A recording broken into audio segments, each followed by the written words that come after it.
Allora, buonasera a tutti, benvenuti. Grazie per essere qua numerosi, per sentire il professor Verri. Professor Verri è ordinario di informatica all'Università di Genova, ha studiato a Genova, laureato in fisica, dottorato in fisica, ma ha insegnato anche per diversi anni all'MIT di Boston, nel Massachusetts, e è uno specialista di machine learning e di intelligenza artificiale.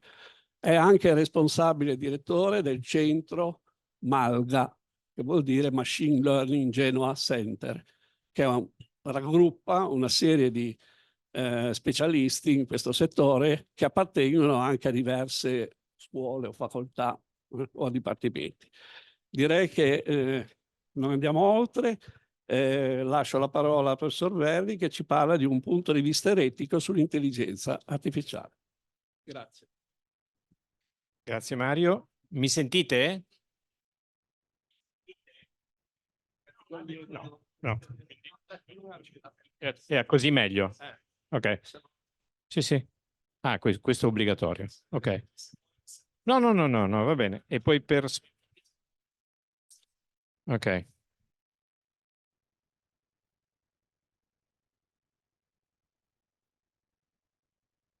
Destra, sinistra?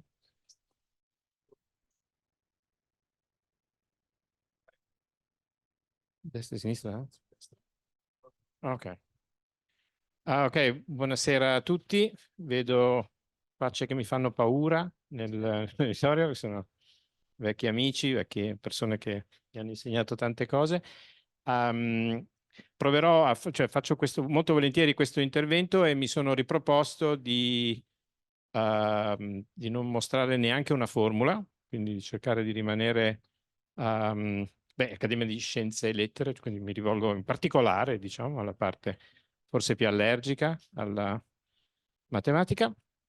E approfitto, questo è un tema che, come dire,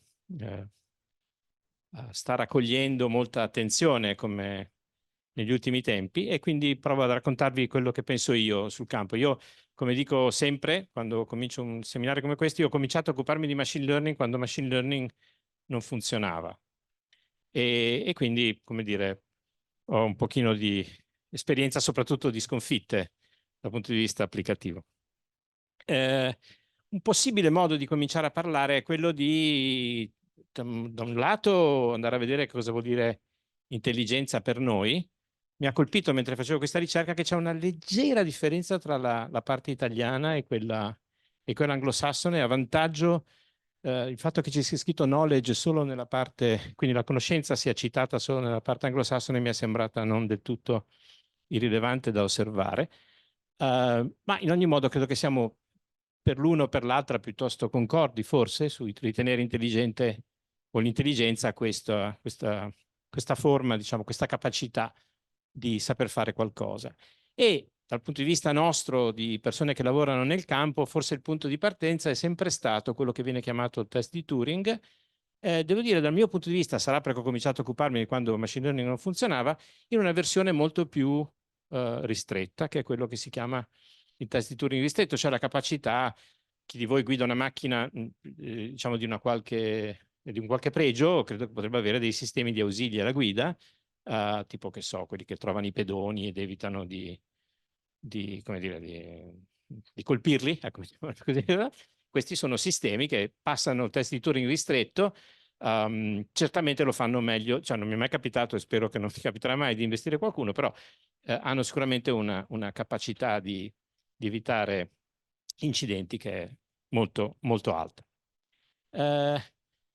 Pensavo di cominciare, io ogni tanto mi collego su ChatGPT sia nella versione quella gratuita sia nella versione a pagamento. In quella gratuita, quella su cui tutti possiamo giocare un po', e mi riferivo in particolare alla parte, come dire, la parte di lettere che potrebbe essere seduta in questa sala.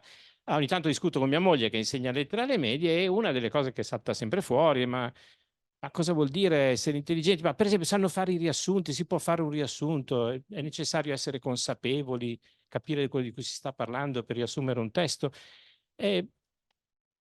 devo dire che la risposta, non so se avete mai provato a interrogare ChatGPT su questo, è notevole. La risposta è no. Non serve assolutamente capire di quello di cui si sta parlando per riuscire a farne un riassunto, anche un riassunto sensato.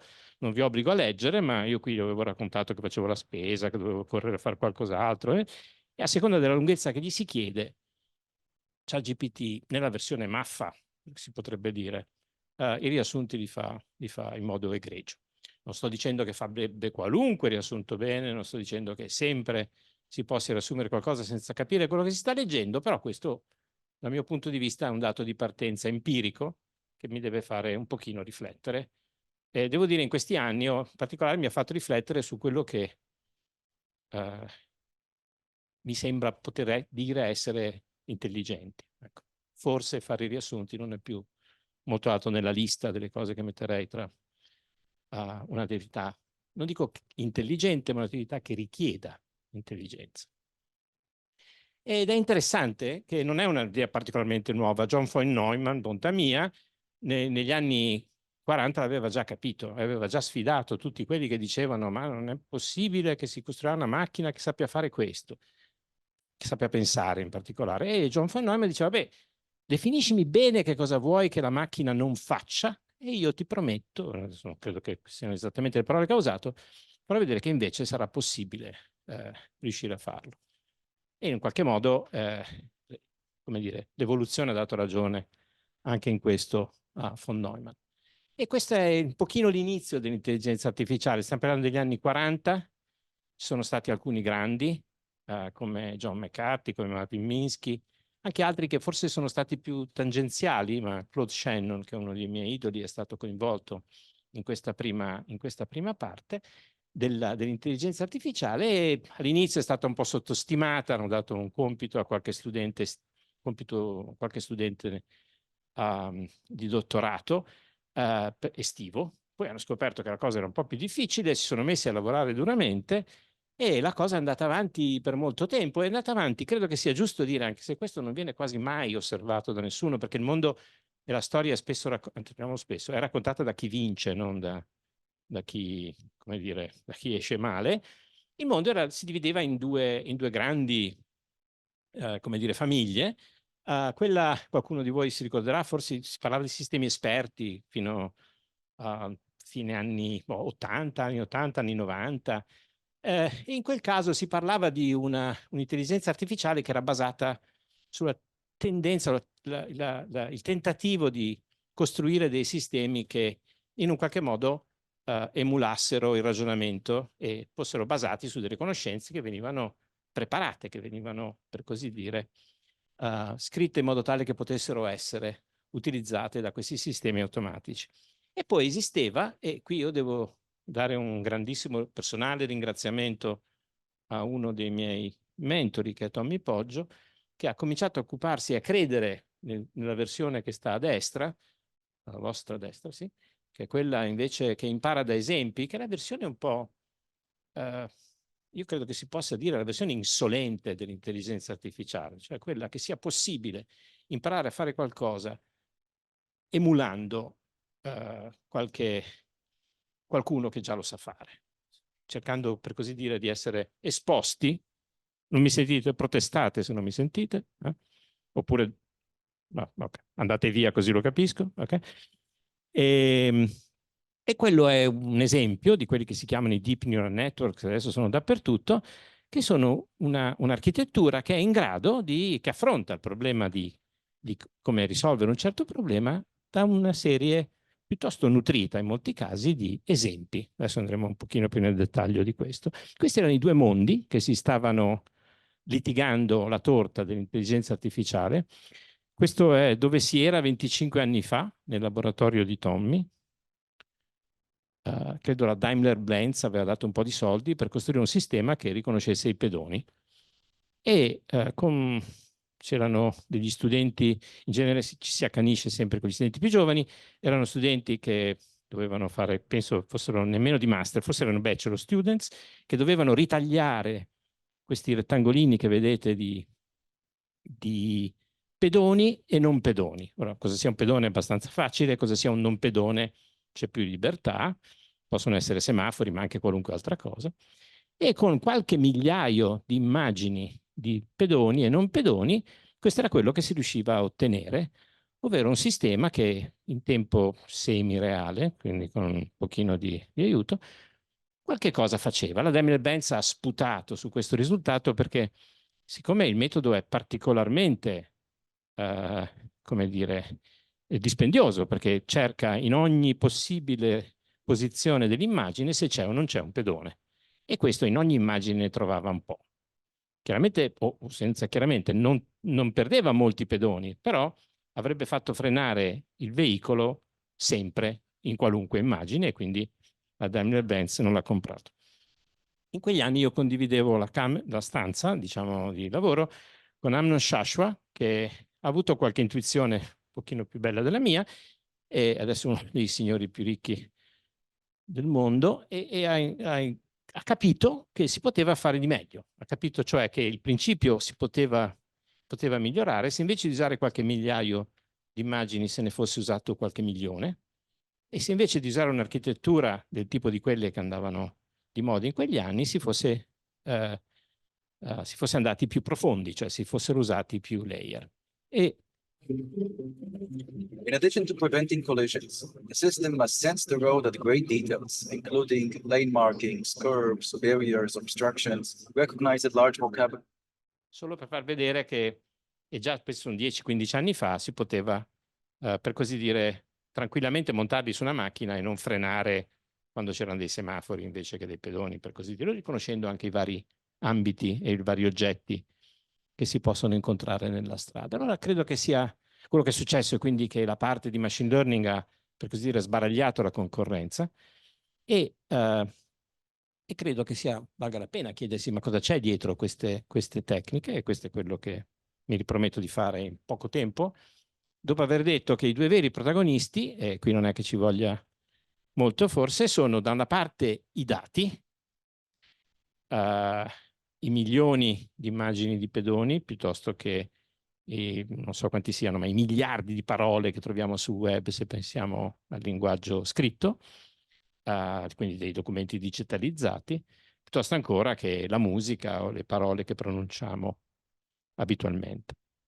Quindi i dati che stanno a sinistra, e a destra le norme. Io credo che abbiamo la legge di Moore, qui trovo sicuramente persone davanti che mi possono uccidere per quello che dico, ma credo che sia passata per almeno 30, forse anche 40 anni, quindi hanno continuato a raddoppiare, hanno fatto dei progressi da un punto di vista dell'elettronica, se vogliamo dirla così, dal punto di vista del calcolo, ha fatto dei progressi vertiginosi, talmente inaspettati, talmente incredibili, che a oggi consente di poter fare processing di quantità di dati che impensabili anche solo fino a qualche anno fa.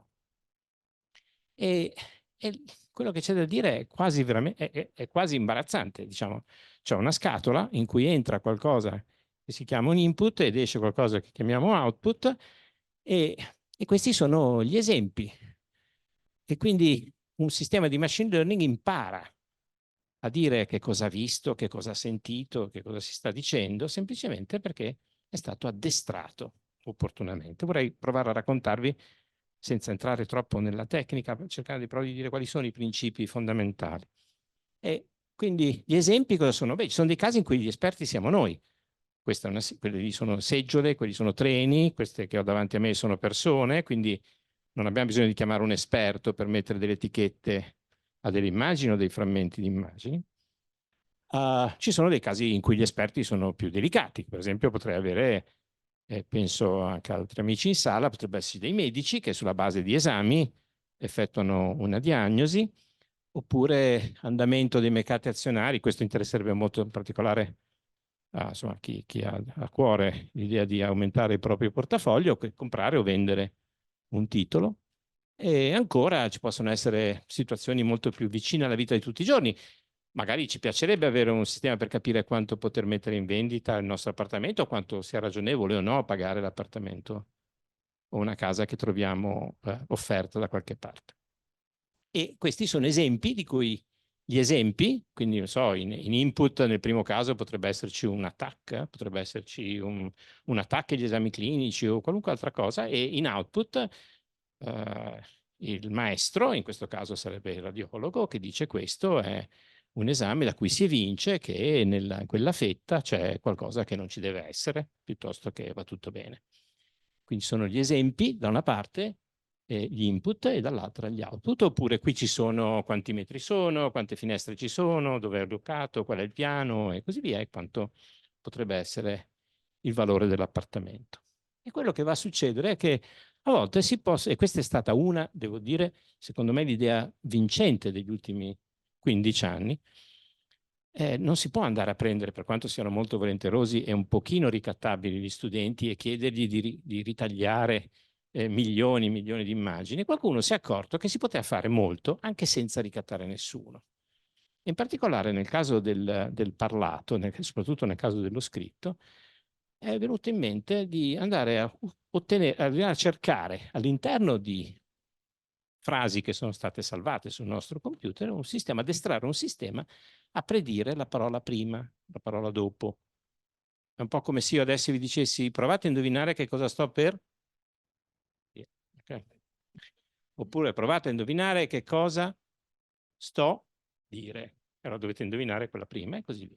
In questo caso si riescono a costruire delle rappresentazioni che sono state, come dire, che sono quelle dietro, mettiamola così, anche se in modo un po' semplificato, quelle dietro la capacità di fare un riassunto, la capacità di tradurre dall'italiano al tedesco senza aver studiato nulla, né di italiano né di tedesco. E questa è l'architettura. Ci sono dei neuroni dentro questa scatola grigia. McCulloch e Pitts negli anni 40 avevano avuto l'intuizione di, come dire, di provare a dire: ma forse se ci ispiriamo a come è fatto il nostro cervello potremmo provare a fare qualcosa che si avvicina. Credo, non ho mai verificato bene questa affermazione, ma credo che il computer lo abbiamo come l'abbiamo adesso, cioè il computer dovuto, l'architettura dovuta a John von Neumann, ma c'era in quegli anni una sorta di contesa tra chi voleva costruire un computer alla von Neumann e chi voleva invece costruirlo alla McCulloch e Pitts, cioè fatto con neuroni. Non so se è andata bene o è andata male, ma insomma quello che abbiamo sicuramente segue John von Neumann. Però quello è quello che c'è all'interno. Ci sono dei neuroni, cioè ci sono delle unità che ricevono degli input, li mescolano con dei pesi e producono un output. Sono io, non sono io, c'è Maurizio seduto in prima fila, non c'è Maurizio seduto in prima fila. Mi accanisco con Maurizio perché ci conosciamo, quindi posso essere... E questa è l'unica cosa che posso scrivere da un punto di vista matematico, cioè ci sono quelli che vengono chiamati pesi. Allora si fa presto a scrivere, un po' meno a calcolare, come vedremo. Questi pesi sono 1 trilione. Okay, quindi questi sistemi non sono proprio semplici, non stanno parlando di pochi numeri. 1 trilione, non si riesce neanche a scriverli. Cioè, e come vedremo, un sistema che deve allenare, e capiremo cosa vuol dire allenare a breve, che deve allenare una macchina di questo tipo, consuma. Insomma, stiamo parlando di quello che consuma una città abbastanza grande in un anno. Quindi allenare un large language model è un'operazione, insomma, alla faccia del digitale, direi, cioè particolarmente pesante dal punto di vista della sostenibilità ambientale e anche dell'energia. In tutti i modi, questi pesi sono tanti. Che cosa vuol dire trovare i pesi? Ma l'esempio più semplice che posso immaginare è quello di quando camminiamo in montagna e vogliamo andare a raggiungere non il rifugio, ma diciamo siamo partiti magari dall'albergo e siamo andati in salita. Quello che facciamo è camminiamo per perdere quota. Dobbiamo anche stringere un po' le dita che stiamo perdendo quota nel bacino giusto, cioè che non andiamo magari in un posto in cui non c'è il nostro albergo, però se stiamo un po' attenti, quello che facciamo è cerchiamo di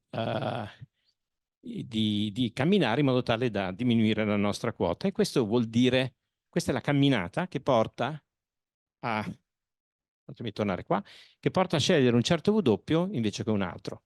Quindi c'è qualcuno che ha trovato un metodo intelligente, questo sì credo che valga la pena di dirlo, dice: ma se io mi sposto un po', se adesso mi dici che questo c'è Maurizio, no, mi dici che non c'è Maurizio, io dico no, guarda che c'è Maurizio, quindi modifico un po' i pesi in modo tale che la risposta della rete sia, come dire, combaci con quella che è il parere diciamo, dell'esperto dei dati che ho a disposizione. Questo si chiama allenamento. Viene fatto molte volte, per molto tempo, per molti, come dicevamo, valori, e il risultato è piuttosto strabiliante. Dico strabiliante perché, insomma, sono più le volte che funziona che non funziona, se vogliamo vederlo in termini puramente statistici, è particolarmente efficace in una quantità enorme di situazioni. E allora, quali sono i punti di forza? Beh, la prima è che, e qui lo dico io appartengo alla parte un po' inizialmente, quantomeno, ma anche, insomma, io mi occupavo di tecniche di machine learning che soffrivano in presenza di troppi dati. Quindi sono stato spazzato via dalle reti che hanno in un qualche modo sono costruite per poter essere allenati su grandissime quantità di dati. Però io sono molto testardo, quindi sono stato spazzato via su questi aspetti, ma vorrei poi raccontare con un pochino di sfacciataggine, diciamo, quello che potrebbe essere invece un dominio o una situazione nella quale le tecniche di cui ci siamo occupati, che continuano a essere tuttora oggetto di studio, possono essere ancora interessanti e sono ancora interessanti. Quindi la prima è che sicuramente i punti di forza di quello che attualmente vediamo, da ChatGPT ai sistemi di riconoscimento vocale piuttosto che di immagini, possono essere allenati su grandissime quantità di dati, quello che significa che costruiscono delle rappresentazioni efficaci. La seconda è che, già detta insieme alla prima, la terza è più sottile ed è legata al fatto che nel caso qui, se dovessimo essere tecnici, o per chi di voi, diciamo, può fare il link più facilmente, l'errore di bias, cioè l'errore che un essere umano commetterebbe davanti a un'immagine se deve dire che quello contiene o non contiene suo zio, questa è no, una manica di una giacca, è vicinissimo a zero. Questo fatto rende questi sistemi particolarmente capaci di imparare una soluzione anche davanti a, come dire, di non prendere strade sbagliate, perché le margini di errore, le probabilità di sbagliare sono molto, molto piccole. Questo non è sempre vero e ci sono persone sedute in questa stanza che hanno, credo, passato la loro vita a guardare, per esempio, immagini radiologiche, sanno bene di cosa si sta parlando, cioè non c'è un'univoca classificazione in molte situazioni. E quindi quello che succede è che quelli che sono punti di forza diventano punti di debolezza rispetto a qualche altra applicazione. Per esempio, ci sono grandi quantità di dati in medicina? A prima vista qualcuno potrebbe dire certamente. Qui provo ad andare avanti. Ecco, sì, forse ce l'ho qua. Beh, insomma, di punti di vista, sicuramente rispetto a quelli che vengono chiamati big killers, possiamo immaginare di avere molti dati, perché purtroppo molte persone sono affette da questo. Avrei potuto mettere forse più cose che affliggono me, come il diabete o l'ipertensione, e sarebbe stato forse più fair. Ci sono quindi come dire, delle patologie che affliggono tantissima parte della popolazione. Però questo non è sempre vero. Ci sono un numero enorme di malattie che affliggono relativamente poche persone. E qui è la fine del discorso, cioè in questi casi non ci saranno mai tantissimi dati, per il semplice motivo che non ci sono abbastanza, passatemi l'espressione un po' scortese, abbastanza malati. Quindi non è vero che i dati sono molti in medicina. Torno indietro. In molti domini interessanti i dati non sono tutto. Qui parlo da fisico, un po', per quello che è quasi in prescrizione la mia laurea, però. E diciamo, io ho provato lì, stilizzando, ho pensato, c'era Tolomeo che pensava che i corpi celesti, adesso non so bene cosa pensasse Tolomeo, ma ho l'impressione che pensasse che fossero, per così dire, un po' là in cielo, che si muovessero sulla volta stellata, e Newton che la pensava in modo... Sì, ancora di più? Non avete sentito niente fino adesso? No? Okay. Parlo di più? Okay. E dicevo, e invece Newton, che ha avuto qualche idea un pochino più brillante, cioè dove starebbe il machine learning in un sistema di questo tipo? Ecco, si potrebbe raccontare così.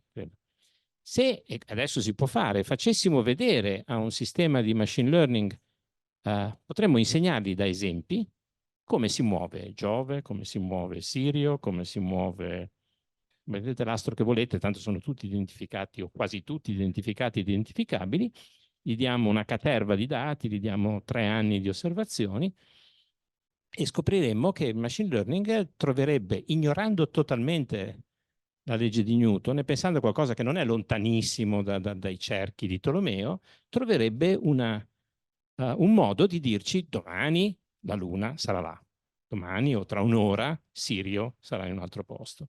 E farebbe tutto questo senza aver, dal mio punto di vista come fisico, se posso dire, senza aver capito niente, cioè senza aver trovato che c'era un modo molto, come dire, di ridurre il problema a un'equazione.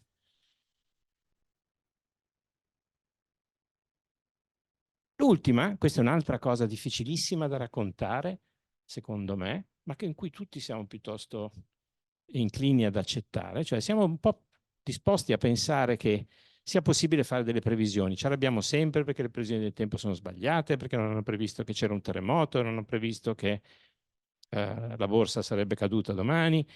Tra parentesi, questo è accresciuto, questo problema, dal fatto che gli esperti il giorno dopo hanno sempre la spiegazione, cioè ci sono gli economisti che ci dicono perché ieri la borsa è caduta, ci sono, però fatemela dire da fisico, ci sono i fisici che ci dicono che no, i neutrini possono andare anche più veloci della luce. Quindi c'è sempre qualche esperto che è in grado di raccontarci perché quello che è successo, ma le previsioni rimangono difficili. Il motivo per cui le previsioni rimangono difficili in molti casi, questo è quello che diceva uno dei miei idoli, cioè Niels Bohr, cioè prevedere è molto difficile, e soprattutto il futuro. E in alcuni casi ci sono delle fondate, come dire, ragioni per pensare che la predizione sia impossibile. Qui ho provato ad andare nel mondo della finanza, dove nuovamente sempre diciamo, gli ubiqui fisici si trovano un po' dappertutto, e in questo caso è piuttosto evidente che gli agenti, i consumatori, piuttosto che i compratori e i venditori di azioni, non sono elettroni, non sono tutti uguali, non si comportano tutti nello stesso modo, interagiscono uno con l'altro. Ci sono delle fortissime interferenze e questo potrebbe essere, o quasi sicuramente io direi, è uno dei motivi per cui è difficile fare previsioni. Ci sono dei comportamenti emergenti che emergono in modo, come dire, impredicibile. E questo perché? Beh, perché il sistema è complesso, le interazioni vanno a influenzare le decisioni successive. È molto difficile immaginare che non ci sia il tempo di mezzo nelle previsioni. Rispetto invece, che so, e nuovamente guardo qualcuno seduto da queste parti, se devo andare a giudicare, magari la macchina ha migliorato la qualità dell'immagine, ma a parità di macchina che ha acquisito il mio torace, la diagnosi che dice se c'è o non c'è qualcosa da guardare, non dipende dal tempo.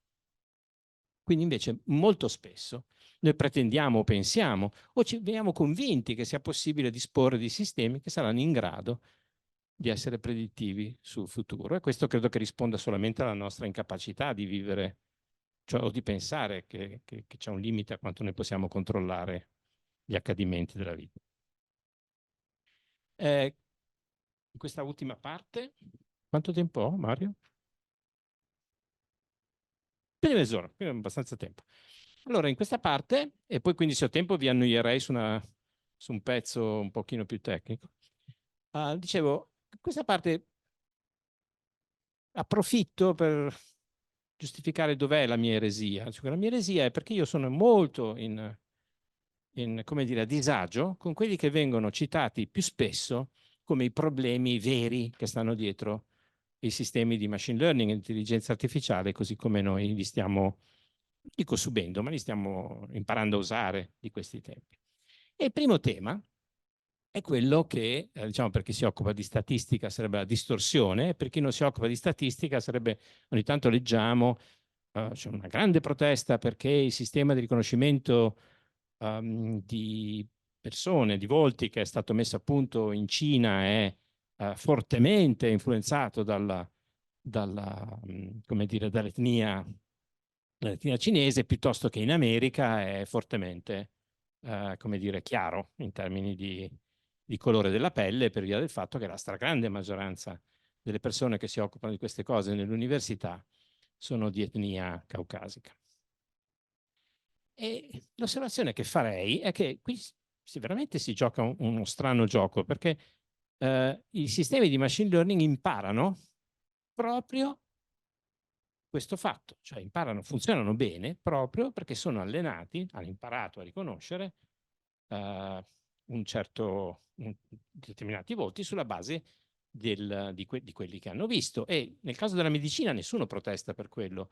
Se qualcuno deve fare uno studio deve dividere quelli, che so, parlo sempre di me, i diabetici e i non diabetici, non può mescolarli a caso e poi cercare di fare qualcosa, quindi ha bisogno della distorsione per poter, anzi, quello che un buon medico fa è andare a vedere se quello che sta dicendo è proprio qualcosa che gli consenta di predire la distorsione.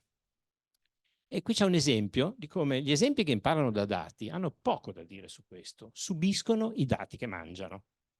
Questo è un esempio famoso.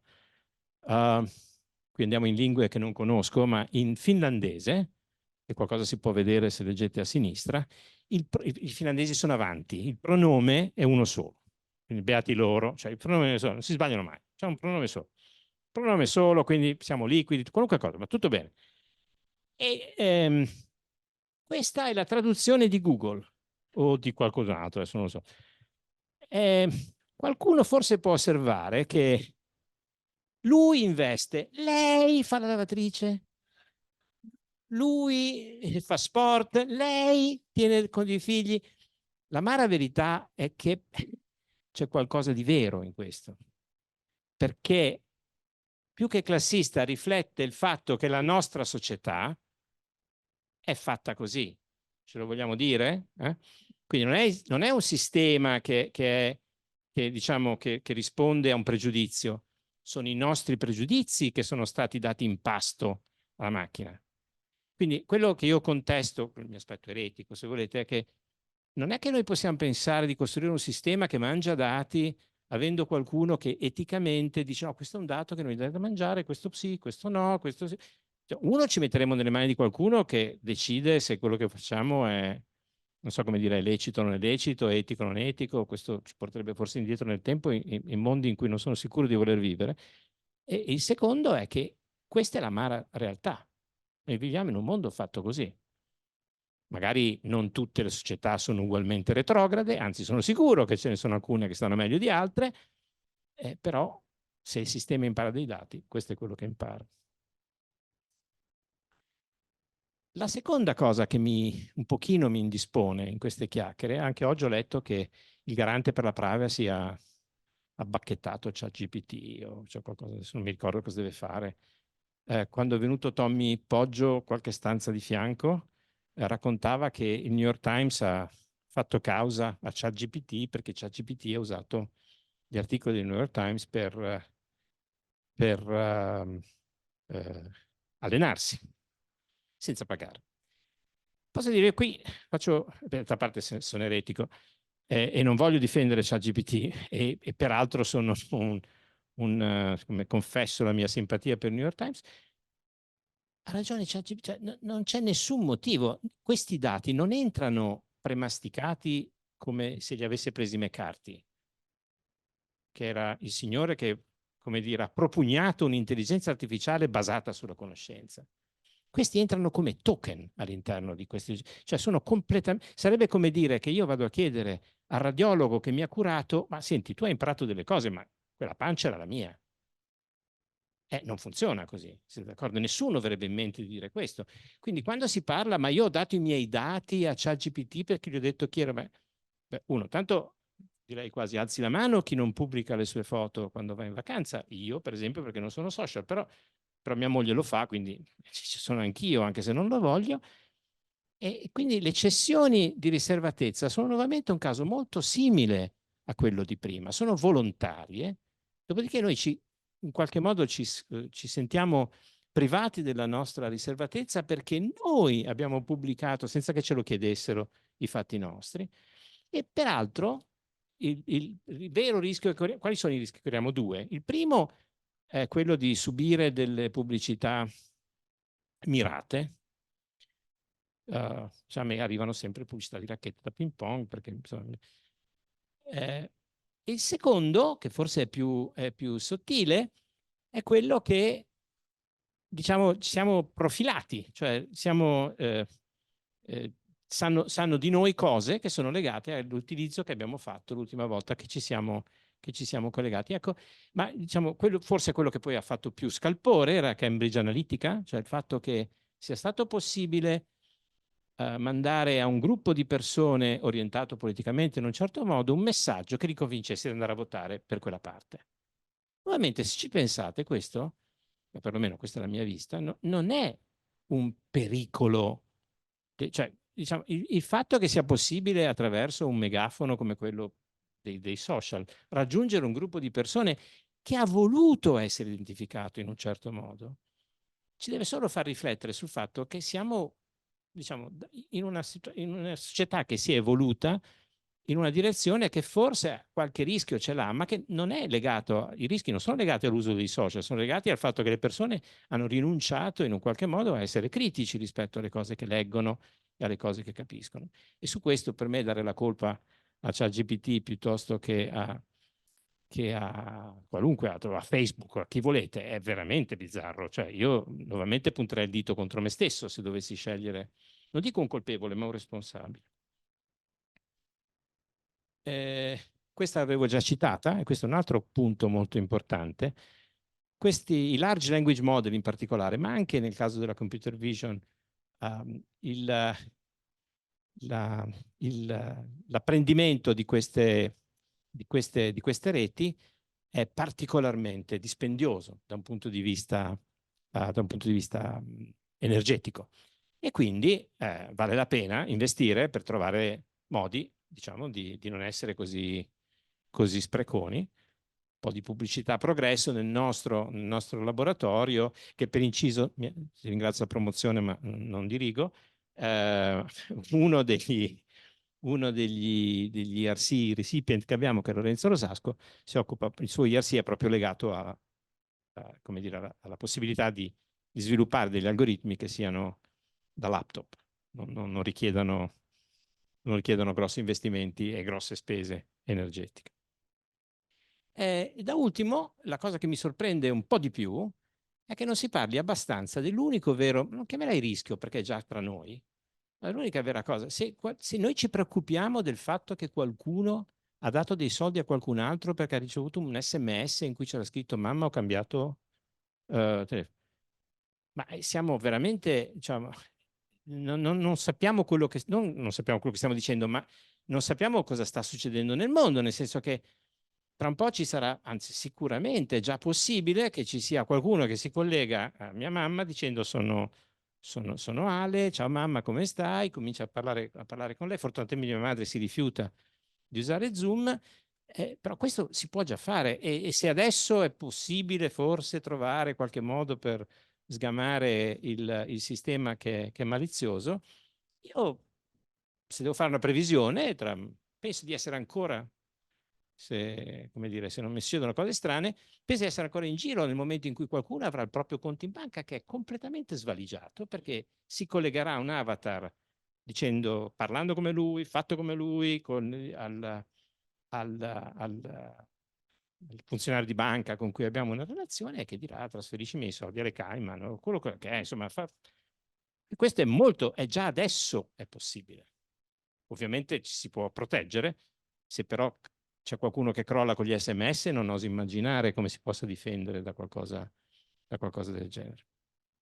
E quindi credo che qui ci sono molte persone, una delle persone che mi piace di più su questo tema è Yuval Harari, che è stato forse il primo che ha sostenuto la cosa, cioè bisognerebbe che ci abituassimo a fare due cose. La prima è, se non dico imporre, chiedere sempre o chiederci sempre se quello che stiamo leggendo, quello che stiamo guardando, quello che abbiamo ricevuto è qualcosa che dico che è vero perché non capisco cosa voglia dire, ma è qualcosa che è il prodotto di un sistema di intelligenza artificiale, o è una foto scattata da qualcuno, o è uno scritto da me o da chiunque altro. Non lo rende né più vero né meno vero, però almeno lo rende quello che è. Cioè, noi dovremmo essere consapevoli della provenienza di quello che stiamo leggendo, guardando o qualunque altra attività collegata a questo messaggio. Questo lo trovo un aspetto particolarmente importante che non mi sembra che riceva la dovuta attenzione, perché questa è una cosa che si deve, è più ancora di una legge, dovrebbe diventare un nostro atteggiamento personale di quando riceviamo su WhatsApp la foto di qualcuno che fa qualcosa. E come abbiamo già notato, questo non è affatto il caso, cioè la quantità di persone che bevono e pensano che sia successo davvero qualcosa semplicemente perché hanno ricevuto un'immagine o un filmato è molto alta. Quindi credo che su questo si dovrebbe essere particolarmente attenti. E da ultimo, su questo aspetto, la seconda cosa che secondo me dovrebbe essere e non è sufficientemente come dire, sottolineata come importante, è quella che dovrebbe sempre essere chiesto, sempre essere richiesto, ma quel sistema che mi stai vendendo, questo sistema che sto utilizzando, su quali dati è stato allenato? E non tanto, e non farei questa domanda per questioni, perché non voglio che sia classista, non voglio che sia qui, non voglio che sia là. Lo chiedo perché quando c'è una pubblicazione scientifica di qualche studio medico, è sapere su quali gruppi di persone è stato validato lo studio è fondamentale. E sapere quali erano le pagine web, mettiamola così, sulle quali è stato allenato il mio parlatore o il mio chatbot, è una cosa che voglio sapere. Ha letto il Mein Kampf o no? Ha letto, cioè, credo che sia una domanda legittima e credo che tutti vorremmo sapere cosa stiamo mangiando, no? È un po' come chiedere cosa c'è nel piatto che mangio.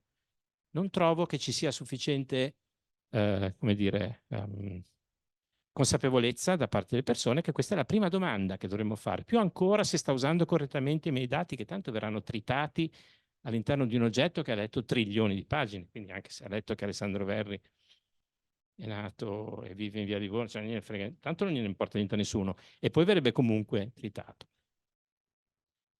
Questa è una famosa immagine, cioè, sì, in questo caso fa sì. E da ultimo, no, già un secondo ultimo, questo è il vero ultimo forse, lo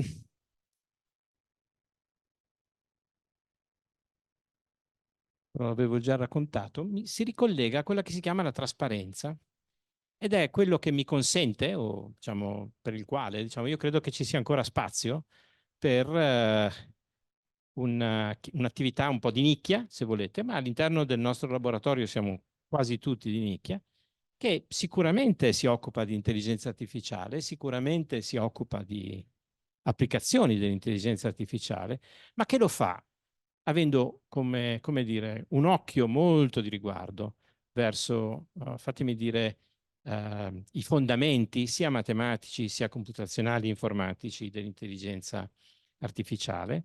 Quindi questo è un signore a cui sono molto legato. Una ventina di anni fa abbiamo dato una laurea honoris causa, anzi che era addirittura una laurea specialistica, perché in quegli anni non erano ancora magistrali, a Steve Smale, che è una medaglia Fields in matematica, che è un signore che ha dato dei contributi interessanti che per noi sono stati molto, molto importanti perché ci hanno aperto ad occuparci di questi temi avendo un occhio sia alla matematica sia all'informatica e da lì siamo rimasti in questo filone e tuttora ci piace pensare che con la matematica e con l'informatica si possa fare qualcosa di più che semplicemente, o se volete, come dire, rincorrere il mondo del machine learning così come lo conosciamo in questi tempi. E il motivo principale è quello che non c'è verso che un accademico, o accademico nel senso qualcuno che lavora all'università, possa confrontarsi con Google piuttosto che Amazon o uno dei grandi come dire, dei grandi blocchi tecnologici, per questioni proprio legate alla capacità di calcolo, alla quantità di dati che possiamo avere a disposizione, per cui dobbiamo giocare sul fatto che siamo piccoli, dobbiamo giocare sul fatto che possiamo muoverci in un modo un pochino più agile e dobbiamo quindi usare altri strumenti. E quale altro strumento migliore che pensare in modo leggermente diverso? Modo leggermente diverso, per esempio, vuol dire cercare di cosa si può fare quando i dati non sono abbastanza. Quando i dati non sono abbastanza si fanno cose, vedo anche qui persone più giovani nell'uditorio che avevano cominciato a lavorare in un campo come quello, cioè si comincia a cercare di trovare delle rappresentazioni che sono sicuramente poco generalizzabili, ma molto appropriate per il dominio nel quale vorremmo applicarle. Qui forse vi farei, se ho un po' di tempo, sì, allora vi obbligo ad ascoltare una piccola parentesi su, questa è una cosa che abbiamo fatto un paio di anni fa. Ci sono, c'è l'Associazione Italiana di Sclerosi Multipla, che è qui a Genova, ha la sede principale qui a Genova, che aveva messo in piedi un sistema rispetto al quale i pazienti di sclerosi multipla ogni 4 mesi facevano una sorta di rispondevano a un questionario da soli, quindi non dovevano andare presso la sede, e questo questionario faceva molte domande su quella che era la destrezza, su quello che era le difficoltà che potevano avere nel muoversi piuttosto che nel fare cose, nel rispondere. Insomma, erano cognitivi, erano fisici, erano di vari tipi, e rispondevano a queste domande in una scala semi-quantitativa, quindi da 1 a 5, una scala da 1 a 5 come ti senti, eccetera. Questa cosa era fatta per rendere, da un lato, il riempimento di questi questionari, che in inglese si chiamano patient reported outcomes, quindi sono fatti come dire, dai pazienti stessi senza essere guidati dai medici o dai tecnici, ma che avevano il vantaggio di poter essere fatti in casa, quindi senza avere per così dire, 2 cose succedevano. Uno, l'ansia da prestazione, perché qualcuno poteva farle a casa sua e rispondeva, non dico la verità, ma quello che si sentiva. 2, che potevano essere fatti in modo ripetitivo, e quello che è successo, che quando ci siamo conosciuti e abbiamo cominciato a fare cose assieme, ci hanno detto, non è che per caso questi patient reported outcome possono essere utilizzati per capire se è meglio andare a vedere che questa persona sta per caso imboccando una strada un po' pericolosa. Quello che succede in questa malattia è che ci sono dunque vediamo se mi ricordo, questo è secondary progressive, primary, quindi ci sono una piccola percentuale di pazienti che da subito si sentono, che hanno la cui salute deteriora in modo molto veloce, ok?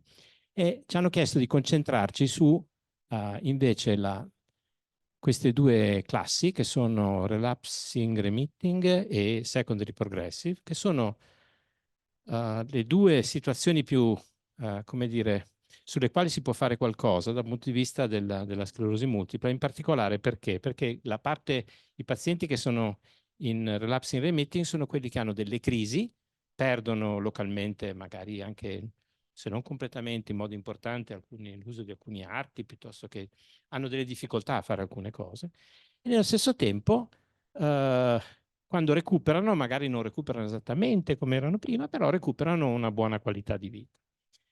C'è un'altra fase della malattia, da quello che capisco, molto difficile fare statistica, ma in una decina d'anni, tra i 10 e i 20 anni, c'è sempre un rischio che questa tipologia questa classe di paziente passi a una fase in cui invece il peggioramento diventa più marcato e continuo. Sono state sviluppate delle medicine, delle drugs, che sono in grado di ritardare la sopravvenienza di questa la parte più maligna, più cattiva dell'evoluzione della malattia. E come tutte queste medicine, potete immaginare, hanno degli effetti collaterali importanti, per cui si cerca di dosarle nel modo migliore possibile, quindi evitare di, come dire, somministrarle se si può aspettare. Nello stesso tempo, nello stesso tempo il tempo è importante, perché se si tarda troppo il paziente si trova poi nella situazione in cui la sua salute deteriora, in particolare la qualità della vita anche.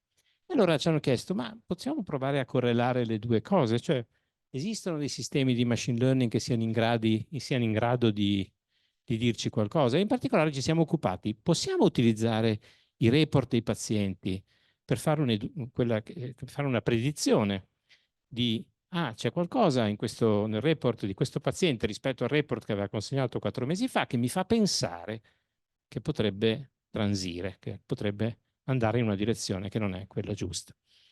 E quindi abbiamo cominciato a occuparci del problema. Adesso qui ci sono un po' di lettere cattive, però ci sono sempre gli input e gli output, si va esattamente contro quello che ho detto prima, andiamo temporali, quindi siamo a rischio. Il vantaggio che abbiamo in questo caso è che abbiamo con noi i medici e gli esperti che ci danno una mano, che hanno separato le popolazioni, sono classificazioni cliniche, quindi sono da prendere un pochino, come si dice, con molta attenzione, non sono classificazioni cliniche, però c'è il report X del paziente I riempito al tempo T, e la prima cosa che abbiamo fatto, abbiamo cercato di capire se potevamo predire quale sarebbe stato il report che avrebbe scritto quel paziente al tempo T+1, cioè 4 mesi dopo. E poi abbiamo anche imparato, sempre imparato nel senso degli esempi, se era possibile dire che classe, cioè quale tipologia era relapsing remitting o era secondary progressive o quello che era. E questa è la Y, quella che noi chiamiamo etichetta, sempre del paziente in quel tempo. E poi combinando le cose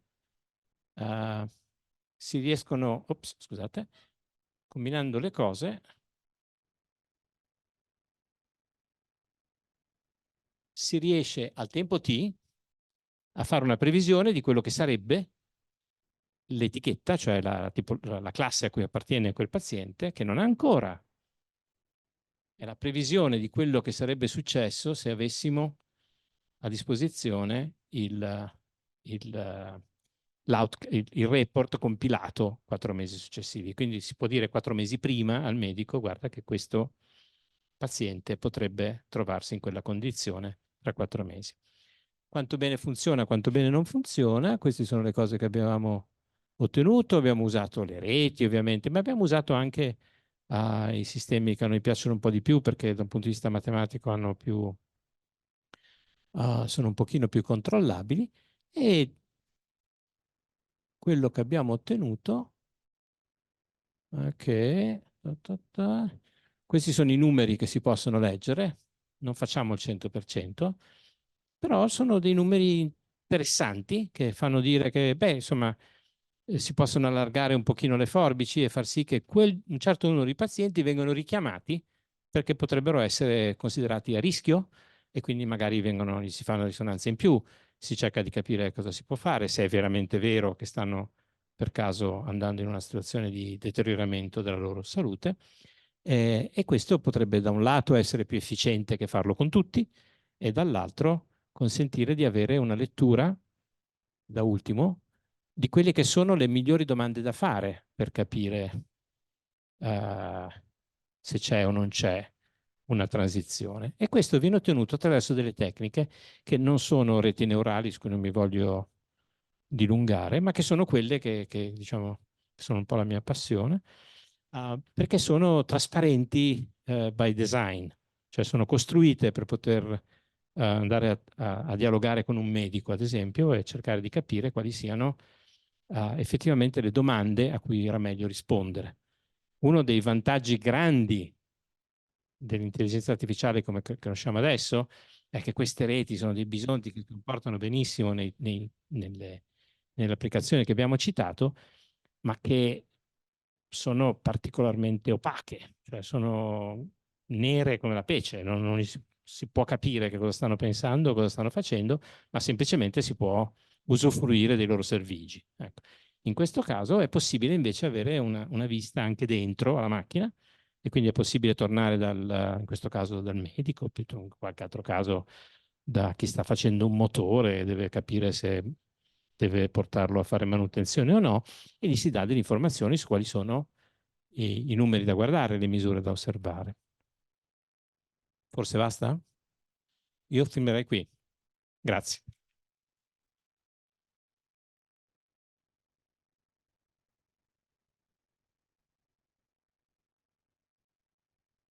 Grazie Alessandro per questa interessante carrellata eretica sull'intelligenza artificiale. Direi che ci hai dato una bella massa di input. Adesso bisogna vedere quali output usciranno da questi input. No, comunque a parte gli scherzi, ci hai fatto vedere un aspetto dell'intelligenza artificiale che normalmente non si coglie. E di questo ti ringrazio e penso che ti ringrazi anche il pubblico. Se c'è qualche domanda, possiamo...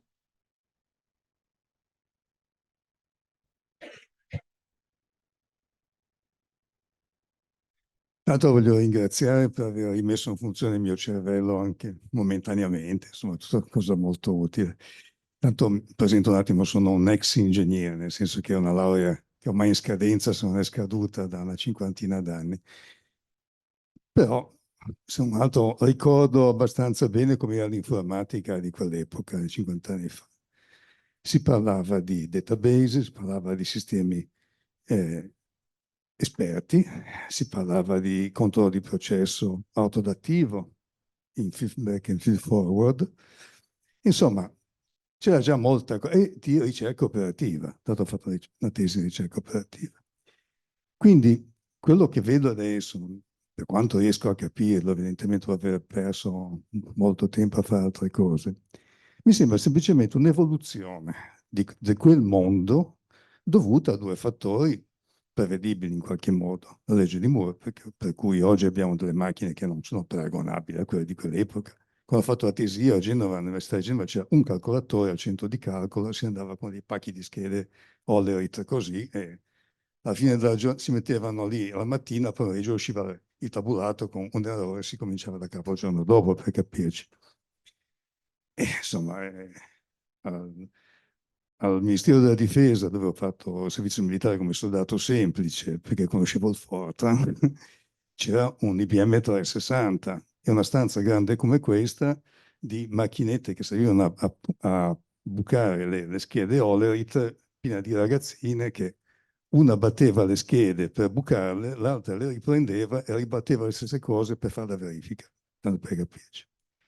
Oggi abbiamo questi oggetti qui che sono fantastici e ovviamente questa evoluzione ha messo a disposizione una quantità di cose nuove, però qualitativamente mi sembra che sia cambiato poco, anche perché in questi 50 anni migliaia e migliaia di cervelli molto migliori del mio evidentemente hanno anche sviluppato le stesse cose in modo valoriativo. Quindi, perché si parla di intelligenza artificiale? Capisco i giornalisti che hanno bisogno sempre di tirare fuori dei termini così evocativi, no? Fa molto... Però alla fine stiamo sempre parlando di sistemi esperti che sono basati su un database. Una volta Una volta il database era fisso, e va bene, e ci voleva quello, lo schiavetto che metteva dentro. Oggi il database è autodattivo, impara da solo. Però siamo rimasti sempre lì. Con le macchine attuali basate sul calcolatore di John von Neumann, che è sequenziale, non mi sembra che parliamo di macchine intelligenti, dove per me intelligenza è qualcosa di diverso da quello che dicono i vocabolari. La domanda è, perché parliamo di intelligenza? Intelligenza dovrebbe essere capire. E questo non è capire, questo è un'evoluzione di quelle stesse cose, esponenziale se vuole, con delle possibilità fantastiche. Io non parlerei di intelligenza. Cosa ne dici? Rispondi adesso? Prego. Sono eretico, però diciamo, non sono un ingegnere, ma questo non vuol dire. Io non concordo con la sua visione. Quello che ho provato a dire, speravo, cioè quello che avrei voluto che passasse, il messaggio che ho voluto che passasse, è che il mondo dei sistemi esperti, il mondo a cui si riferisce lei, in questo momento, non credo che sarà sempre così, ma in questo momento è stato spazzato via. Non c'è, perché diciamo, l'esempio più semplice che potrei fare è questo: quando noi cerchiamo su Google qualcosa, effettivamente succede quello che dice lei. C'è qualche mirabile, diciamo, algoritmo informatico velocissimo che cerca un ago in un pagliaio e lo trova. C'è qualcuno che ha messo delle chiavi da paura, onestamente, lì dentro, però lo trova. Ma per così dire è una ricerca che va a buon fine, o perlomeno una ricerca che noi giudichiamo essere andata a buon fine, perché poi molte volte. Qui stiamo parlando di una cosa completamente diversa. Quando si prende uno di questi oggetti che è in grado di prendere una frase in italiano e girarla in tedesco, ho un figlio che è in Germania da qualche anno e mi racconta, cioè Mark Twain diceva che la vita è troppo breve per imparare il tedesco, per i non tedeschi ovviamente. Le parole cioè, le frasi sono girate tutte diverse, la costruzione è completamente differente. Questi sistemi, io non so se sono intelligenti o meno, io accetto la parola, sanno costruire una frase in italiano e in tedesco oggettivamente meglio della maggior parte, se non degli studenti, dei ministri della nostra Repubblica, e lo stesso fanno se devono fare delle traduzioni. Questo a me fa riflettere. Mi fa riflettere nel senso che io ho fatto un downgrade, per così dire, ho un po' abbassato quello che ritenevo essere. Io pensavo, per parlare, perché io ho sempre cominciato così tutti i miei articoli da giovane con Vincent Torre, e non si capirà mai come sia possibile vedere se non si riesce a dare una vista di come il cervello riesce a vedere. Non è vero, cioè si possono affrontare, e non è vero, non so come dire, è empiricamente falso, perché si vede che è possibile costruire dei sistemi, e se vuole qui ci uniamo, che non capiscono, ma che vedono benissimo e che traducono benissimo e che parlano benissimo. Beh, a questo punto però qualche domandina dobbiamo farcela. Quello che noi pensavamo essere un comportamento intelligente, e se vuole è anche un recupero del fatto che gli squali, le formiche, i coccodrilli probabilmente non sono del tutto fessi, cioè sono in giro da una quantità di milioni di anni, cioè dobbiamo rivedere forse, e devo confinare l'intelligenza a Newton, a Mozart, io cito Pollock, cioè se devo citare qualcuno che ha fatto qualcosa di dirompentemente diverso dagli altri, perché attualmente se gli chiediamo di scrivere le canzoni del prossimo Festival di Sanremo, tanto per tenerci bassi, e scrive, cioè, e sono sicuro che saranno uguali a quelle che sentiremo. Cioè, non c'è, voglio dire, lì non c'è trippa ormai. Non lo so, però se diciamo così, dobbiamo anche riconoscere che il genere umano si sopravvaluta, ecco, io lo metterei in questo modo.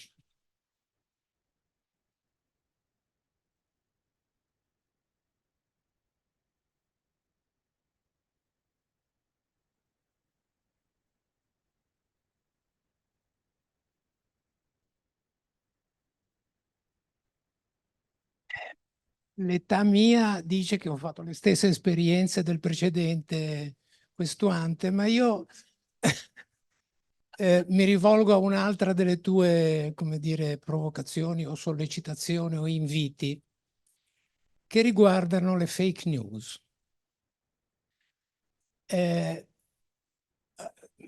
Devo dire onestamente che ho molto apprezzato il fatto che tu raccomandi di stare attenti, insomma. Però faccio un po' anche io di praticare l'eresia, nel senso che non sono mai stato considerato un vero ingegnere, ma come si dice un ingegnere della. E quindi mi preme di citare Pirandello. Perché il problema è capire quando siamo di fronte a una fake news. Questo è il punto, no? Allora, tra le grandi suggerimenti che un esperto come te può dare, bisognerebbe che tu dessi qualche consiglio su come distinguere le vere notizie dalle false.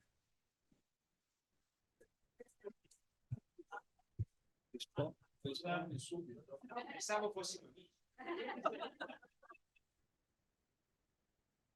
e lo saremo ancora, però perlomeno da parte mia, però no, sono disarmato, Pierpaolo, non riesco a credo che, no, tra l'altro sono in crisi, oltre che disarmato, e credo che in questo momento quello che stiamo vivendo come spettatori dei due conflitti più importanti, perché poi credo che stiamo ignorando tonnellate di altri conflitti, ma diciamo quelli che sono sulle nostre tavole tutti i giorni, è distinguere, come dire, quello che è vero da quello che è falso è clamorosamente difficile. Poi se uno deve distinguere da quello che è falso, come dice qualcuno che dice, è quello che voglio dire, siamo noi. Siamo noi. Per quello che dicevo, l'unico...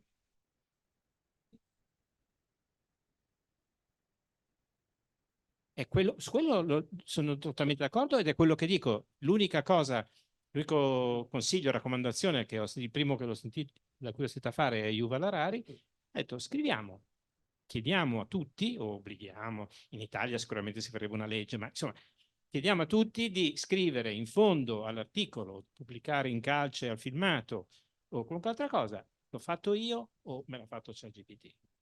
Io credo che questo è quello che possiamo chiedere, così compresa questa foto, è vera, l'ho scattata io, oppure non è fake, ma è stata costruita, diciamo, cioè, questo è quello che dovremmo chiedere, credo, come esseri umani, cioè se è questo che intendevi, questo non è un consiglio, ma è quello che io cioè, mi aspetterei che fosse richiesto.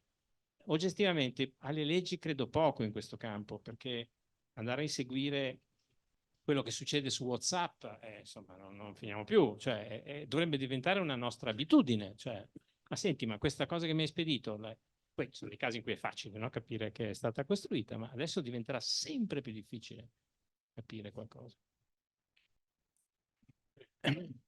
Io sono un fisico, non un ingegnere. Ho provato a usare la appena uscita questa chat e ho fatto 2 domande. Mi sbagliava la legge di Ohm. Vabbè, facevo l'opposto.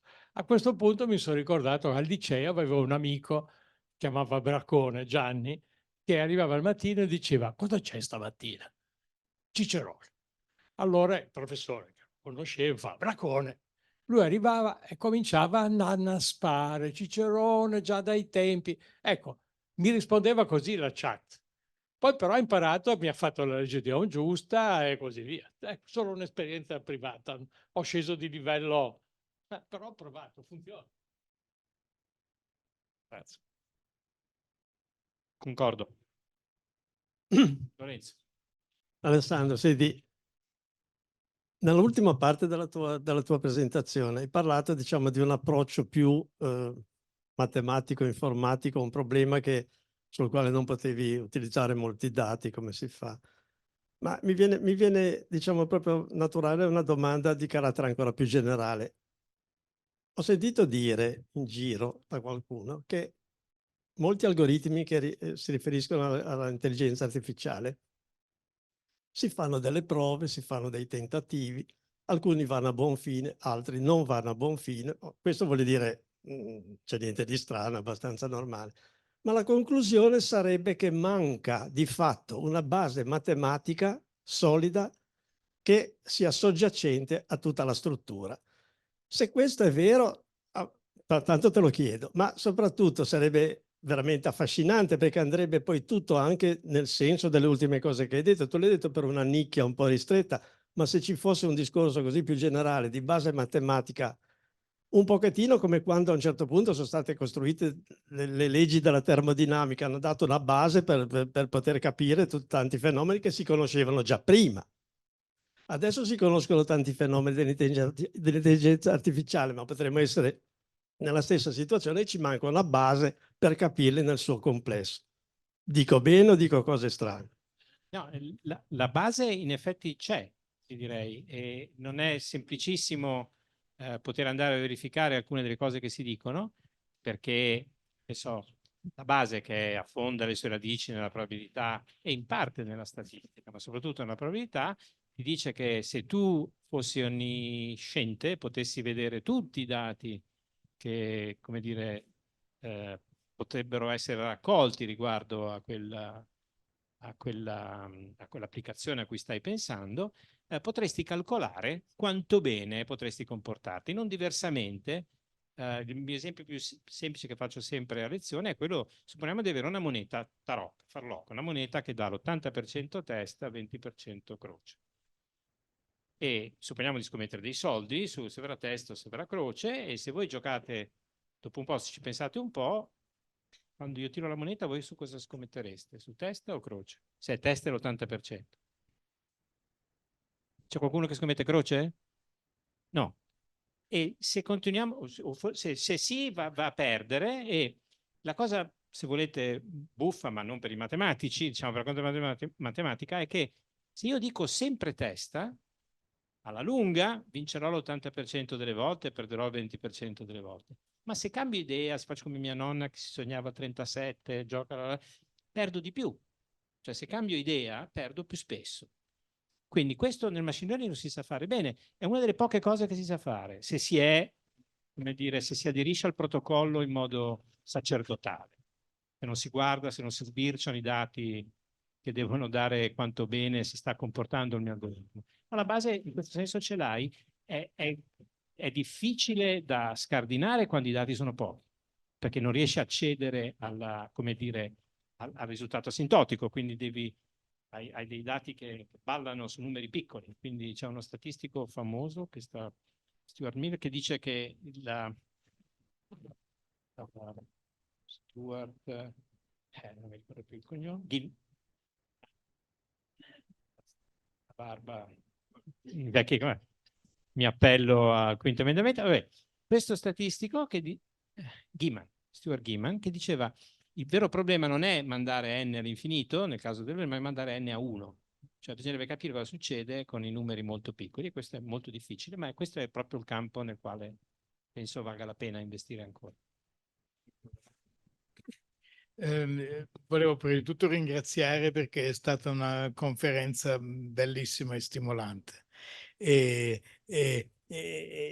devo dire però come clean, cioè io sono venuto perché c'era scritto una visione eretica, e questo è stato uno stimolo a venire, e non sono stato disappointed.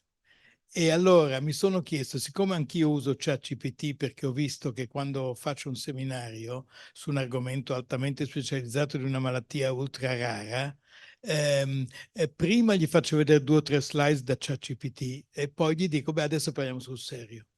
E allora mi sono chiesto una cosa, se pensando anche a quella famosa frase che hai citato, che è difficile fare prediction soprattutto per il futuro, ecco, l'intelligenza artificiale può avere senso dell'umorismo, perché questa potrebbe essere una discriminante. La prima uscita di ChatGPT ho esordito così, cioè gli ho chiesto, adesso non mi ricordo il mio, adesso non mi ricordo, io uso ogni tanto, traduco in inglese i detti italiani, cioè adesso non mi ricordo quale ho usato, ma è una china pericolosa questa, perché la risposta è probabilmente ce l'avrà.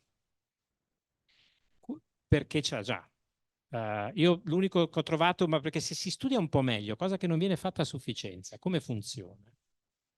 Per esempio il linguaggio farfallino, se fe tu fu scrivi fossi fi, mi ha fatto. Quando ero piccolo, mia mamma con mia zia si parlava sillabando, credo che si chiami linguaggio farfallino. No, il parlare rovescio io sono un amante di parlare rovescio, mi ha proprio distrutto, perché tutto quello che si può fare in modo statistico semplice è già stato. Prima o poi queste cose arriveranno, io questo non credo. Io quello che credo che sia sicuro è proprio quello però che dici che fai tu. Cioè la ricerca scientifica come dire, si gioverà, non dico di ChatGPT, ma dell'intelligenza artificiale. Già è così la biologia piuttosto che la medicina. Ci sono delle cose, protein fold, cioè ci sono degli advancement che sono innegabili, utili e importanti. Ma nella risoluzione di problemi di avanzamento della conoscenza io credo che possiamo dormire sonni tranquilli, nel senso il mondo si dividerà tra chi lo sa usare e chi non lo sa usare, e chi lo saprà usare nella ricerca scientifica come in qualunque altro campo si troverà meglio di chi non lo usa. Io però ai miei studenti da molto tempo propongo sempre: usate ChatGPT per fare i compiti che vi do, e se ChatGPT li fa meglio di voi, fatevi una domanda e datevi una risposta. Perché io poi non vi pago, cioè io non pago nessuno, ma voglio dire, chi vi deve assumere probabilmente userà ChatGPT. Sì, buonasera. Io ho una formazione di tutt'altro genere, giuridica, quindi di fisica non capisco niente e sono molto contenta, la ringrazio perché sono riuscita a seguirla, il che è una grande cosa per me. Faccio una domanda molto banale, molto da profana, ma secondo lei ci sarà sempre un ambito, ammesso che ci sia, in cui l'intelligenza umana potrà differenziarsi ed essere superiore all'intelligenza artificiale? Se c'è questo ambito, qual è secondo lei in prospettiva? Grazie.